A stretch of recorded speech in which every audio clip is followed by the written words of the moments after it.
Revenge with Karen. You can't be serious, Brittany scoffed, flipping the contract folder like it was a menu at a Chili's. Why are we still waiting on her sign-off?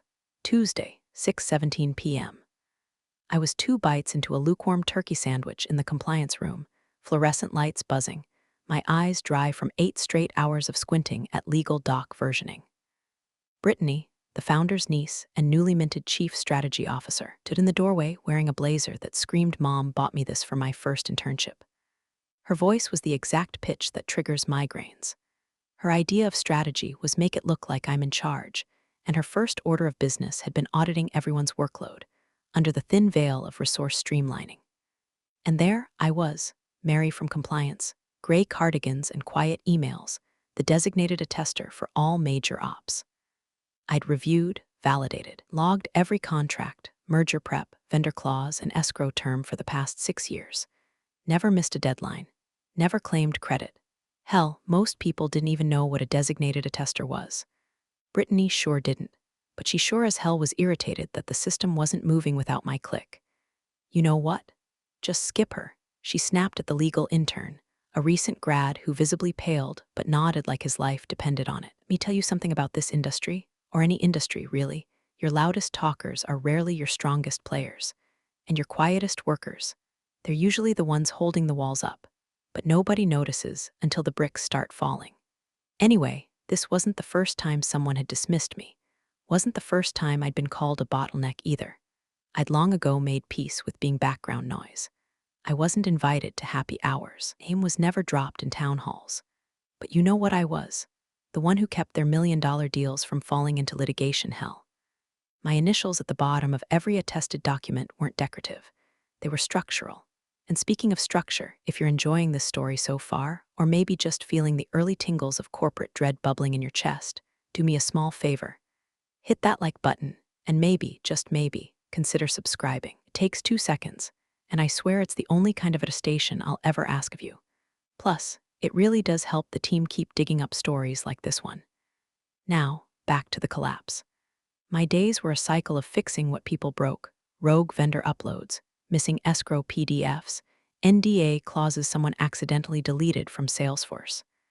The kind of work that never made headlines, but always saved asses. I had my own systems layered beneath the official platforms.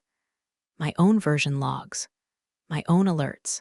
You had to, when the board kept rotating execs like expired yogurt, and each newbie came in thinking they'd reinvent the company with bullet points and buzzwords.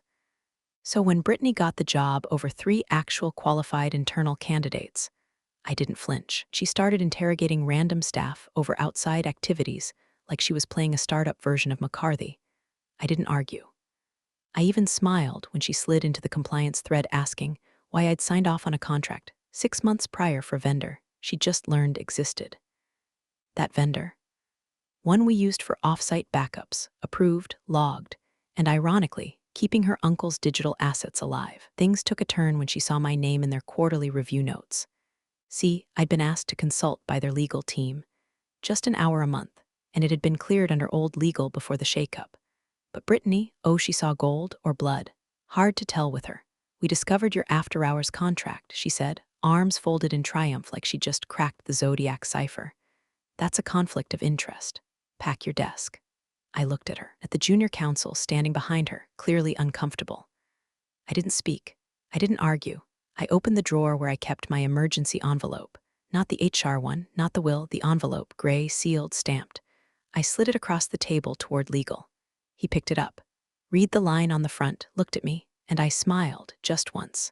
Then I walked out. No scene, no farewell party, no begging for my job back. Just the rhythmic click of my heels down the hallway as the system I built began to hum, quietly, into lockdown. I didn't need to shout. They were about to learn what happens when you fire the person who holds the keys to every single door. Brittany arrived like a glossy LinkedIn post that somehow learned to walk, highlighted hair, weaponized smile, and a job title that sounded like it had been invented during brunch. Chief Strategy Officer. No one really knew what she did. Suddenly, she was in every meeting, nodding solemnly at buzzwords, writing quarterly ockers like she was translating ancient prophecy, and rearranging departments based on vibes and Pinterest flowcharts. Her first week, she requested we repaint the break room millennial sage. Her second week, she ordered an internal audit. That's when the bodies started hitting the floor. Not the real ones, of course. Just the old guard. People like Lena from IT survived 2 acquisition rumors, 3 CEOs, and a ransomware scare. People like Ben from procurement, who might have been a little slow with his emails, but kept the entire vendor chain running without ever once locking us into a 5-year AI-enhanced subscription for glorified Excel macros. Brittany saw them all as dead weight. And then she saw me. At first, it was polite. "Hi, Mary. Just looping you in on a quick compliance question," and came the passive-aggressive slacks at 10:30 p.m. "Hey, saw you signed off on the Bixel contract last quarter. Did that go through new legal?" That contract had been reviewed 6 times by 2 outside firms and our old general counsel. And yes, it had gone through legal. Brittany didn't care. She'd found the name of a vendor she didn't recognize and a way to make herself look powerful. So she called it a conflict. The vendor, its sized off-site storage partner with a 3-month maintenance project. They'd asked me to advise on their internal compliance checklist because, ironically, Aviron's leadership had once offered me up as the gold standard for pre-audit hygiene. 1 hour a month, on my own time, cleared in writing. But Brittany smelled blood. She called it dual commitments. She called it brand confusion. She called it a signal of divided loyalty. Then she called a meeting. Not HR, just Brittany, one of her lackeys, and a poor junior counsel who looked like he'd rather be anywhere else. "Mary," she began, leaning back in the chair like she was on Succession. "We've completed our audit and discovered your after-hours contract." She paused dramatically, like a villain in a bad TV pilot.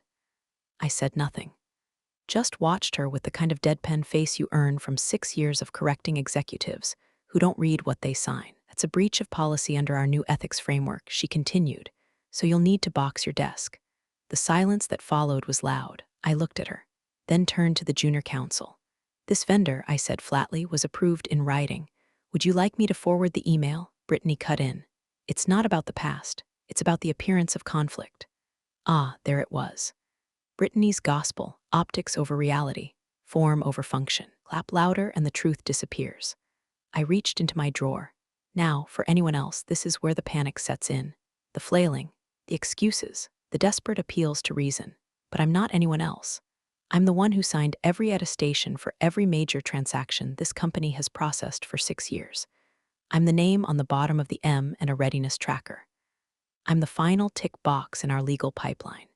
And more importantly, I built the damn system. Gray envelope wasn't flashy. It had no logo, no cry for help. Just a string of numbers on the front, 8.3 designated Attester revocation notice. The junior counsel's eyes flicked to the label. He froze. I placed it in front of him. Then I nodded once. Calm, measured, the way you nod when you already know the ending. Then I stood up. No tears, no yelling, just quiet control. Brittany watched me with a smirk that faltered ever so slightly, like something in the air had shifted and she couldn't name it. "Thank you," I said, voice steady. "Good luck with your audits," and I walked. Down the hallway, past the poster with our core values: integrity, innovation, inclusion. Past the wall of platitudes the founder had installed after his 3rd media scandal. Past the buzzing printer, still churning out the Q3 investor deck, one that still had my name watermarked faintly in the metadata. Behind me, the door clicked shut. That envelope was more than paper. It was a trigger, a key, a silent alarm that no one remembered existed because no one ever bothered to read the compliance tree I spent months embedding into our infrastructure. Brittany thought she'd cut the fat. She was about to find out she'd amputated the spine. The gray envelope landed on internal counsel's desk like a pebble on a pond, quiet, small, but sending out ripples that would soon crack the foundation. Alex, mid-level counsel assigned to internal escalations, peeled it open expecting a resignation. That's what Brittany told him after all. She quit, she'd shrugged, already halfway through reassigning Mary's responsibilities to an overwhelmed junior analyst who didn't even have access credentials for the compliance dashboard. But this wasn't a resignation. It was a formal notice. A single printed page, no drama, just the icy precision of someone who knew exactly where the nerve endings were. Header, Clause 8.3, designated Attester vacancy protocol. Signed, timestamped, delivered in accordance with policy. Alex stared at it like it was written in cuneiform, because, in his defense, Clause 8.3 wasn't part of the normal onboarding packet. It had been buried 2 years prior during a full-stack compliance overhaul of those legal hygiene projects no one wants to touch until something goes catastrophically wrong. Mary had led it, quietly, efficiently, with input from outside counsel, finance, and yes, the CTO. The result had been a new chain of control for all sensitive operations, audits, contracts, investor attestations, anything that touched regulatory fingers. At the center of it was one role, designated attester, and it had exactly one name tied to it, Mary's. Clause 8.3 wasn't symbolic. It wasn't a suggestion. It was a structural requirement. The designated attester's credentials weren't just a name on a form, they were embedded directly into the attestation subsystem. Any audit trail lacking her ID was flagged incomplete. Any document processed without her sign-off was invalidated downstream. The system was smart like that, because she had made it smart like that. Alex called legal ops. Legal ops called IT. IT pulled up the logs, and that's when the room went quiet, because the system had already reacted. The compliance dashboard, normally a sea of green check marks and timelines, was now blinking red.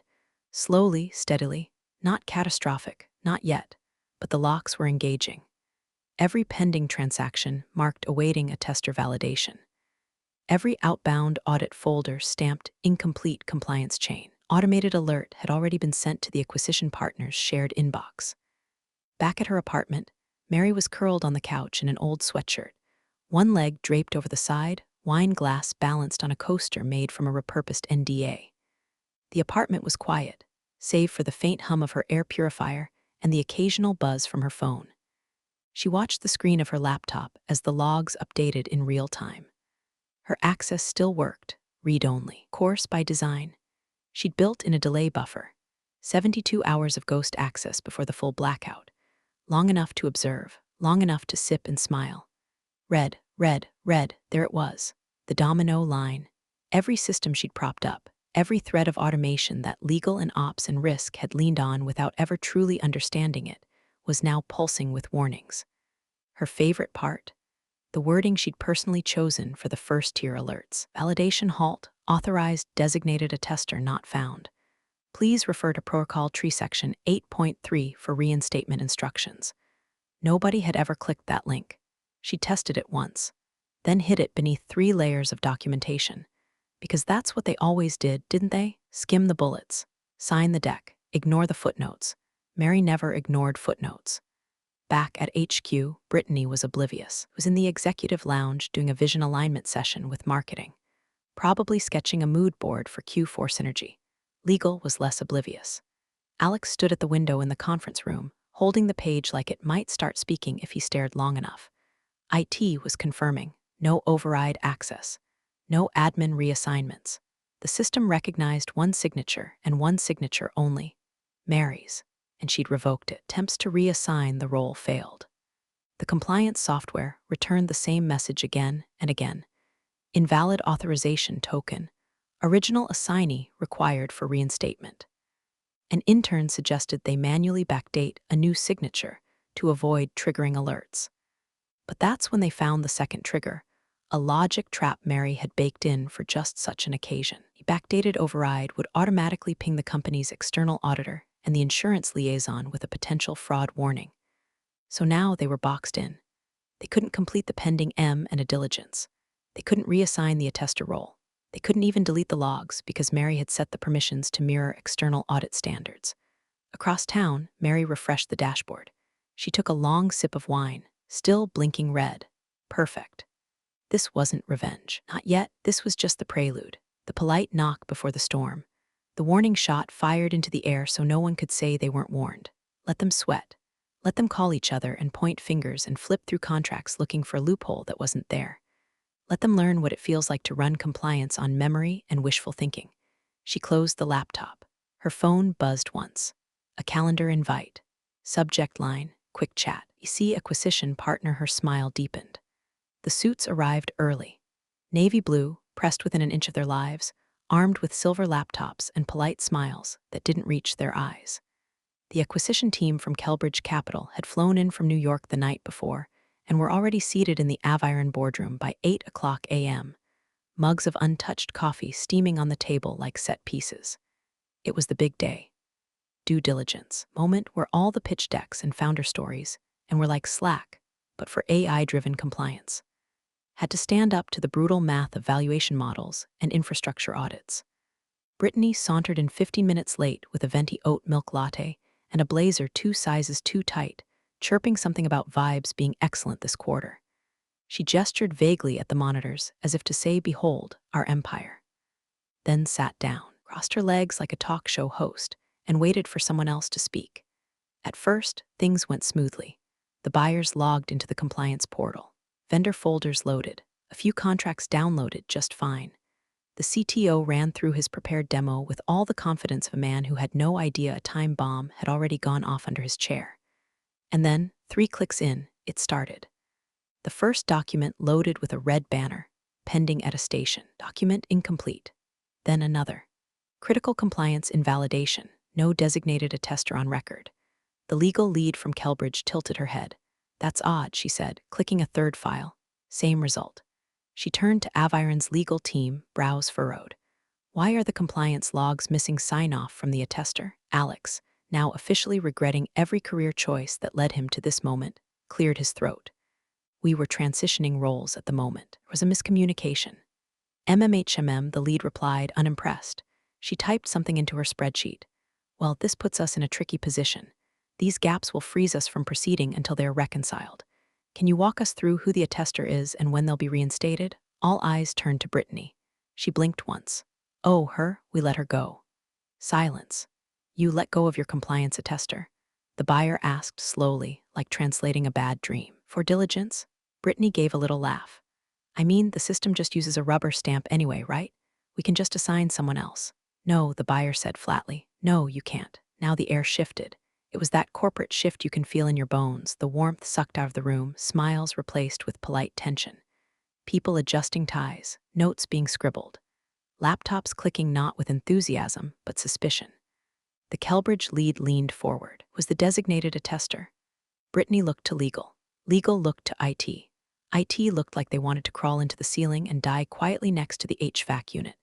"Mary Wexler," Alex said finally. The lead frowned. "The same Mary who signed off on the Q2 systems audit, the one with embedded access triggers." "Yes," Alex muttered. "And you fired her?" "Yes." No one said anything for a long moment.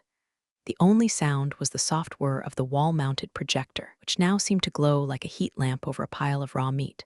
The lead sighed and shut her laptop. "I'm going to pause this meeting," she said, "until we figure out whether any of this data is even valid." Brittany stammered. "This is just a hiccup. I mean, these are just technicalities." "No," the buyer said, voice cool and final. "These are clauses. This isn't about someone forgetting to update a folder. This is a missing legal requirement. Can't proceed with due diligence without a valid attester on record." She stood, nodded once to the group, and walked out. One by one, the others followed. Back in her apartment, Mary watched the security feed from the boardroom. She hadn't meant to hack anything. No, that would imply some kind of malicious intent. But she had asked for a temporary off-site access badge during her final weeks just to clean out old files, and the IT guy, bless him, had never revoked it. Sometimes ghosts don't need to break in. Sometimes they're still on the guest list. She sipped her coffee and watched as Brittany scrolled furiously through her inbox, looking for an explanation that didn't exist. On her own screen, Mary refreshed the attestation queue. Dozens of documents sat there, grayed out, frozen in time. She flipped open her notebook. It was an old habit, analog in a digital world. She made a neat little check mark under a line titled, "Triggers post-revocation." Dashboard lock done, attestation invalidation done, auditor alert sent done, buyer log pinged done. She smiled. The beauty of it wasn't the chaos. It was the silence that followed. The gradual tightening of the noose, not with violence, but with precision. She hadn't said a word. She hadn't needed to. The system was speaking for her now. By noon, the gloves were off. Brittany slammed the conference room door so hard a framed employee core values poster tilted sideways behind her. "Just get someone else in the role." She barked at legal, arms folded, ego bruised and bleeding all over the table. Alex, already on his third and tacit tablet, pinched the bridge of his nose. "It's not that simple," he said, for the 4th time that hour. "The role isn't just a title. It's identity verified. It's Mary. We make it someone else." Brittany insisted, like you could just replace a fire alarm with a scented candle and pray nothing sparked. She's gone. It's done. Across the room, someone from IT cleared their throat. Actually, he said, tapping nervously on a laptop, it's not just a matter of assigning a new name. The attestation system uses a multi-factor protocol. Biometrics, her fingerprint, retina scan, a legal countersignature from the original designation authority. Brittany blinked. What does that mean? It means, Alex said grimly, even if you appoint someone new, the system won't recognize them unless she approves the transfer. And even then, it takes her physical input to bind it. She built the damn thing, the IT guy added. She hard-coded it into the root branch of the compliance tree. If we try to bypass or spoof the keys, it sends automated fraud flags to all our audit partners. Brittany stared like she'd just been told the fire extinguisher required a retina scan. So she made herself irreplaceable. She made herself compliant, Alex corrected. Y'all just never paid attention. A long silence followed. Then Brittany, voice low, said, "Can we backdate a transfer form? Say it happened before she left." Alex turned pale. "We can't." A backdated signature would immediately trigger the dual ledger verification. The timestamp mismatches. The system logs everything, and all those logs are mirrored to external storage, including our auditors and the insurance firm. A beat. You mean she started? Yes, Alex said. We'd get flagged for retroactive fraud. Possibly invalidate our audit trail for the last 2 quarters. Possibly tank the acquisition entirely. Brittany dropped into a chair like gravity had just doubled. And across the city, Mary sat in a sunbeam, gently flipping through a worn-out copy of the protocol tree she'd printed the night she slipped that gray envelope into her bag. The document was thick, nearly 200 pages, each one numbered, watermarked, and signed. Not by her, by the founder, twice, once in ink, once digitally. Clause 8.3 was the headline grabber, sure, but the branches, roots, those were hers. She turned the page, sipping iced coffee from a cracked mason jar. Section 8.3.1, Attester reassignment subroutine. Her initials in the margin. A line that read, "In the absence of the designated attester, all system functions requiring legal certification shall remain in suspension until the original credential holder re-engages or formally delegates authority with biometric and legal key match." Translation. Good luck. Brittany, her phone buzzed. She checked it lazily. A new email. Subject, quick chat. From partner Kelbridge Capital. She smiled. They weren't reaching out to legal, or the CTO, or that VP who liked to talk over her in QBRs and then used her phrasing in his decks. They were reaching out to her. Mary closed the protocol tree and slid it gently back into its folder. She knew they'd come. She didn't build the system out of paranoia. She built it because, for 6 years, no one had taken compliance seriously. Not until it could cost them something. Now it was costing them everything. She stood, walked to the window. Outside, the world went on. People jaywalking, dogs barking at delivery trucks, a man on a scooter trying not to get flattened by a bus. Behind her, her laptop blinked. Another access attempt failed. Another fraud alert sent. She'd linked it to a custom Slack webhook before she left. One last private joke. Every failed override attempt posted to a channel named #goodluckwiththat. It had 29 messages so far. Back at Aviron, panic settled like humidity. The CTO was now looped in.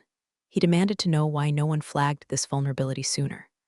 Alex snapped that it had been in the protocol deck for 2 years, and maybe, if someone had read more than the first 3 slides, they'd know Mary wasn't just the compliance lady. She was the firewall. Meanwhile, the Kelbridge team had gone dark. No follow-ups, no rescheduled diligence. Just one message sitting in Mary's inbox. Would love to chat when convenient. You seem integral. She tapped out a polite reply. Happy to talk tomorrow at 10 a.m. I'll send an invite. I assume you've seen the logs. A minute later, the read receipt popped. She smiled again, folded her hands behind her head, watched the sunlight stretch across her floor like a slow fuse. They weren't just trying to undo her. They were realizing they couldn't. The first leak didn't come from legal. It came from finance.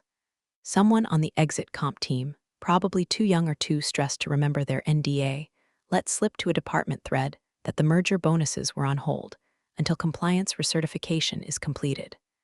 Within minutes, Slack lit up like a Christmas tree wired wrong. Threads exploded. Side channels bloomed. People who hadn't spoken to each other in months were suddenly trading conspiracy theories with the enthusiasm of Reddit detectives. Did you hear the deal's frozen? Someone said all the attestation logs are invalid. Wait, wasn't that Mary's job? You mean the lady they fired without telling anyone? Bro, my bonus was tied to Q4 close. I already put down payment on a hybrid Lexus. Word moved fast. Faster than HR, faster than spin. By the end of the day, the hallway air was thick with anxiety and burnt coffee. People started printing resumes at the office printer. Someone filed a vacation request for December 15th, marked final week before acquisition close hopefully, with a question mark bolded. It was petty. It was perfect. Brittany, meanwhile, had gone full ghost. Her once daily "we've got this" team-wide affirmations vanished. She canceled her standing meetings. Rumor was she'd tried to call Kelbridge herself and had been politely informed that all communications would now go through legal channels. She screamed at Alex in a closed-door meeting that this was supposed to be her moment.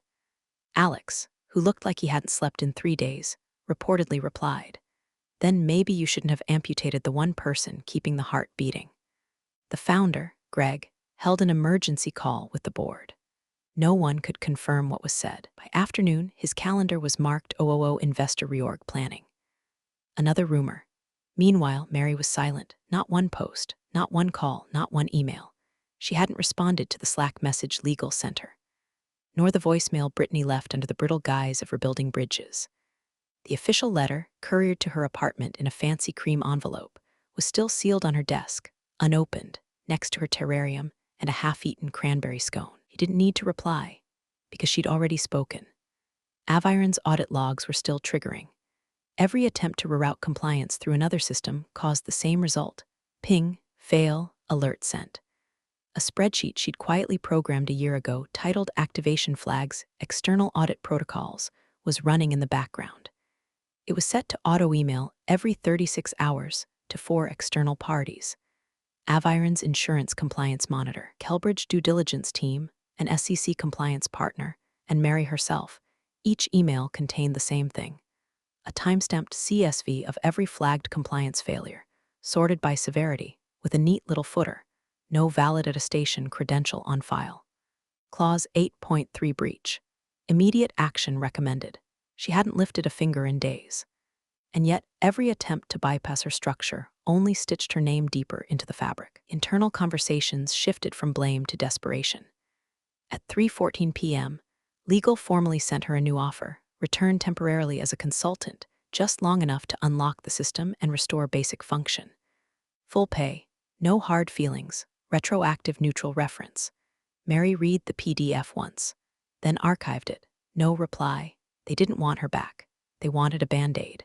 And Mary wasn't in the wound-stitching business anymore, not for people who treated her like printer ink, until they realized she was the motherboard. She spent the afternoon watching sparrows land on the railing of her fire escape, sipping chamomile tea and highlighting her copy of the compliance protocol like she was editing a memoir. At Aviron, panic had gone procedural. Someone tried to spin it as a temporary systems issue in a company-wide email, but they forgot to BCC. Replies started flying. An engineer replied all with, "You fired the only person who could press the damn green button. Admit it." Someone else replied, "Tell Brittany to try one of her mood boards." It got worse. The exit packages had been promised. Some team leads had already drafted farewell emails. A few had even framed their startup hoodies to commemorate the impending buyout. Now, all on pause. The internal M and a dashboard, once brimming with color-coded bars of progress. Now read status. On hold pending compliance reinstatement, Mary watched it flicker across the shared link someone had forwarded her. She didn't laugh. She didn't cry. She just closed the tab. Across the room, her second monitor pinged. Another access attempt. Another alert triggered. The auto mailer spun into motion. And in her inbox, like clockwork, came a single automated confirmation from the system she'd built. Activation log #442 external log sent. Next dispatch, 36 hours passive. Surgical. She didn't need to twist the knife. They were twisting it just fine without her. The CTO, Darren, had a permanent sunburn from years of tropical offsites and zero sunscreen.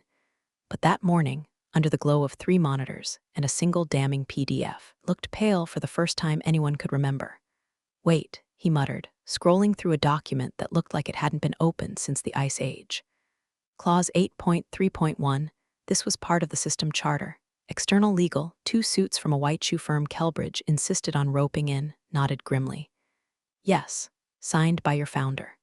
Twice. First on initiation, then again during the infrastructure revision. Brittany was sitting in the corner of the war room now, arms crossed so tightly her nails were turning purple. Her once flawless blowout looked like it had survived a hurricane. A half-drunk green juice sat sweating next to her laptop, untouched. Someone explain it again, she said, like repetition could unbreak the situation. The younger attorney cleared her throat. Clause 8.3.1 assigns sole attestation authority to one credentialed identity. In this case, Mary Wexler.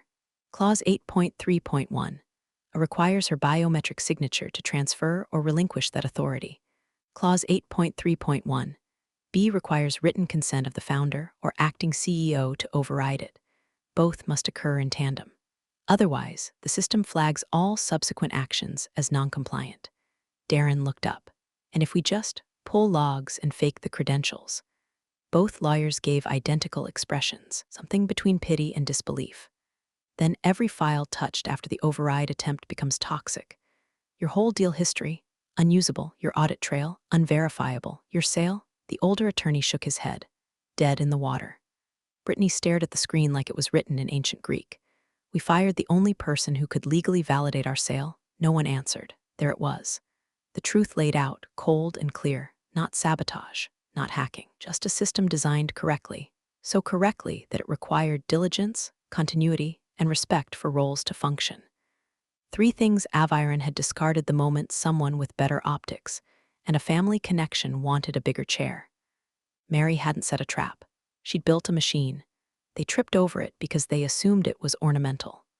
Somewhere, deep in the archived Slack history, someone unearthed an old message Mary had sent 2 years ago during the compliance revamp.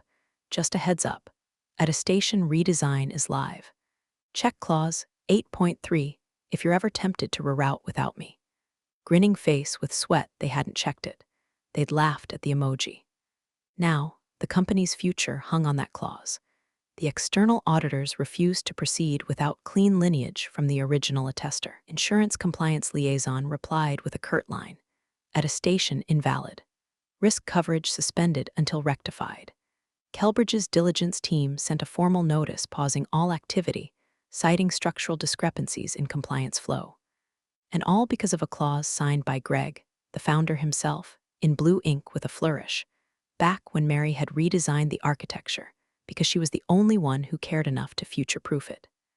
Greg, now pretending to be strategically disengaged from Brittany's decisions, was conveniently unreachable.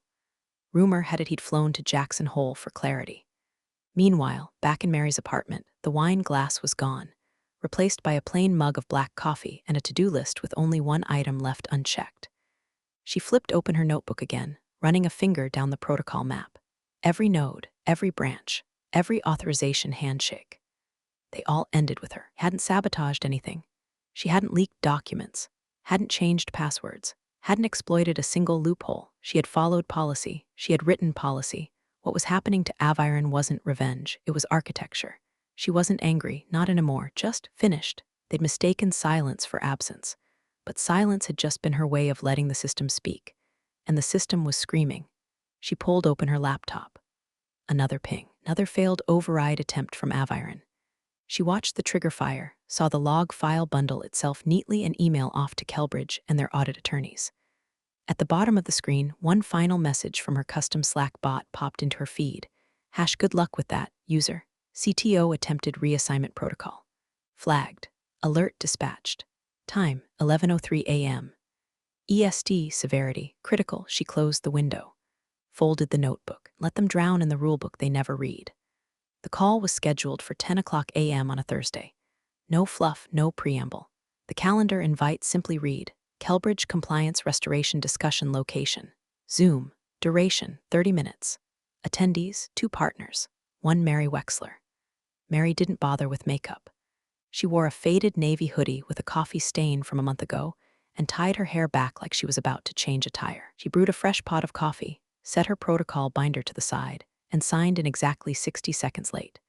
Just to remind them who controlled the clock now. The screen opened with 2 faces, mid-40s, polished but not overdone. One wore a smart vest. The other looked like he hadn't slept since Sunday. Mary, the first one, greeted, trying not to sound too enthusiastic. "Thanks for joining. We appreciate your time." She gave a small nod. "Oh, smile." Before we dive in, the second partner added, "We want to clarify, we're not here representing Aviron. We're simply trying to understand what's required to move forward." Mary tilted her head slightly. "Then let's not waste time." She pulled up a PDF and shared her screen. It wasn't a threat. It wasn't a list of demands written in red ink or dramatized with legalese. It was a price list. Scope: temporary compliance restoration duration, 5 days. Fee: $175,000 USD, wired in advance. Deliverables: restoration of attestation pipeline, clean validation chain, external audit clearance, non-negotiables. No interaction with current Aviron leadership, permanent NDA regarding cause of attestation failure. Right of refusal on any future system rebuilds. Signatory status on all new compliance designations going forward. She finished reading and let the silence hang. The partners glanced at each other. "No performance clauses?" one asked. She shook her head. "You've already reviewed the system. You know it works." Another pause, then a quiet nod. "Agreed," the older one said. Mary clicked the second tab and uploaded the file. A streamlined version of the Attester protocol. Digitally signed, time-stamped, version-controlled. Detailed the steps she would take to reactivate the chain without exposing them to fraud flags or triggering another compliance stall. "This is the update," she said. "Once funds clear, you'll receive activation credentials, deployment keys, and documentation. Your team will get a mirrored copy for internal legal." "And Aviron?" they asked. "Isn't my concern anymore." There was something surgical in her voice. Not vengeful, not smug, just the crisp edge of someone who no longer had anything to prove. They accepted her terms by 11:03 a.m. By 11:07, the wire confirmation hit her inbox. By noon, she'd submitted the first of 3 activation packets to the Kelbridge audit portal. And at 12:14 p.m., she sent the file that had been sitting on her desktop for 3 days, named simply Attester Protocol Restoration, Build Final PDF, digitally signed, SHA 256 hash certified, logged in 2 compliance blockchains, and mirrored to external storage in Zurich and Denver. She didn't CC Aviron. She didn't need to. The buyer now had everything they needed, and none of it went through the company that had spent the last 2 weeks publicly imploding and privately begging to be let back into a room she now owned. There was no call with Brittany. No apology letter from Greg. No public acknowledgement of their failure. Just silence. And on the other end of it, Mary, standing tall in her living room, window open, air cool and clean, the city humming like a background track to a very different life. Control wasn't loud. It wasn't about status meetings or Slack channels or walking into the boardroom in high heels and declarations. Control was clicking send on a protocol that made everything work again, and knowing they'd never, ever touch it without her. At precisely 8:01 a.m. on Monday morning, the lights blinked green across Aviron's compliance dashboard. No announcement, no flourish, just a quiet shift from red to green as if the last 2 weeks of chaos had never happened. Files unlocked, audit chains unjammed. The attestation pipeline flickered back to life like a heartbeat restarting after flatlining. Due diligence resumed. Kelbridge's team returned to the boardroom like surgeons stepping back into the or after scrubbing in. No smiles, no small talk. They signed the deal by noon. Wire transfers initiated. Closing documents stamped. The buyout machine resumed with surgical precision, repaired, revalidated, and finally compliant. But the air inside Aviron was different now. Legal didn't speak above a whisper. Ops didn't make eye contact. CTO stayed in his office with the blinds drawn and his phone off. Brittany's desk sat empty. Her monitor had already been boxed. No one said her name, but everyone knew. The board had quietly executed a realignment of leadership responsibilities late Sunday night. The language in the email was polite, sterile words like transition and gratitude floated through the company-wide memo like rose petals over a closed casket. Behind the scenes, everyone knew she'd been the scapegoat, the sacrificial lamb, the niece who flew too close to the compliance clause. Greg, the founder, sat at the end of the signing table like someone had removed his batteries. Gone was the performative grin, the startup swagger, the buzzword Tourette's. He just stared at the last page of the agreement, hand hovering over the pen like it weighed 50 pounds. When he finally signed, he didn't look up. No one clapped. Ink was still wet when Mary's phone buzzed. Transfer complete. Bonus deposit confirmed. She'd been watching from afar, not to gloat, just to verify. She had her own copies of the logs now, her own hashes, a new suite of credentials encrypted and stored under her control. Moments later, a second notification came through. Subject: post-transaction proposal from partner Kelbridge Capital. The message was short. Mary, like to discuss a more permanent arrangement. Our legal team has reviewed your protocol design and believes it would be a cornerstone for our new compliance infrastructure. You would lead it, structure it, name your terms, let us know. She didn't respond right away. She stood instead, walked to the kitchen, and poured herself a single ounce of bourbon into a chipped glass with the Aviron logo faded halfway off. A gift from a company offsite 3 years ago, back when they still sent her invites. She took a sip and let the silence settle. Across the city, someone in Kelbridge's legal division opened the final audit packet. Inside was the complete restoration protocol, time-stamped and signed by 1M. Wexler. Nestled behind it was a scanned PDF of the original envelope she'd slid across the table. Gray, unassuming, with one phrase stamped in neat block letters, Clause 8.3 Attester revocation protocol critical. They filed it under a new section in their records. Label: critical protocol status, closed, completed, do not override. Mary sat back down and finally opened her reply window. Subject: post-transaction proposal body, happy to discuss. I'll send times. But please, next time, maybe read the clause before you fire the person who wrote it. Big thanks, you legends of the old office days. Subscribe to keep the switch-flicking chaos alive. Your ex-boss is shaking in their loafers.